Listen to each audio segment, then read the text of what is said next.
Hello everyone, and welcome back to learning the fundamentals of the Trigify platform. Today we're going to be exploring how we can create an agent that searches the web to get the most up-to-date information, which is very, very handy if you're wanting to get real-time data enrichment, real-time information to build on top of the social data that we would have already collected. So let's dive into it. So I'm going to go ahead and create a new flow, and we're going to call this agent example search web. There we go. So here we're just going to select a post associated with it, and we could do this cursor feature request social listening search that I have set up. And I'm going to add in a general agent.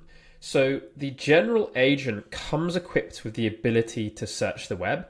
We just have to guide it to search the web.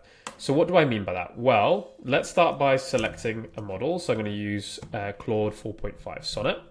And we have data coming in, obviously, from the text here. And so this search is looking up feature requests that have come in via cursor. So if I just add this to the workflow for a second, I can show you what a post looks like here.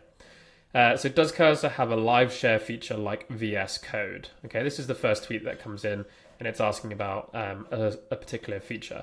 So what I want to do is I'm going to prompt this agent. So a user has just posted this about my product, and we're going to pretend that we are cursor. There we go. And then I'm going to add the post text into here.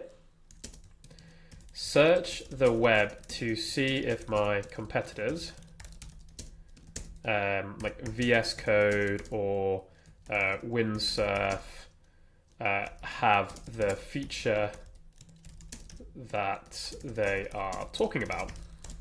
Okay, so we've specifically instructed the agent to go ahead and search the web to see if my competitors, VS Code or Windsurf, I'm just going to quotate these ones here as well, just to again make sure that it's very specific, or Claude Code have the feature that they're talking about. And I'm going to change this to a boolean, which is going to give me a true or a false. So if we go ahead and input that, that's then going to execute.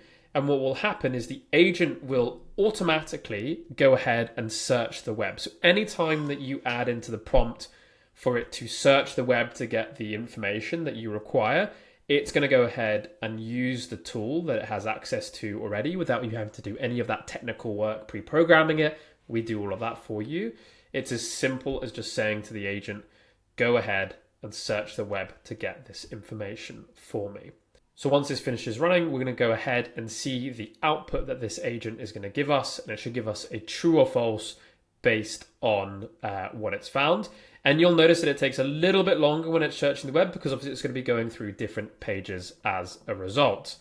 And then we can see here, true. So what I might want to add potentially here is I might want to add to give me the competitor as well. So give me the competitor's name and then true or false, and I change that to perhaps a text response.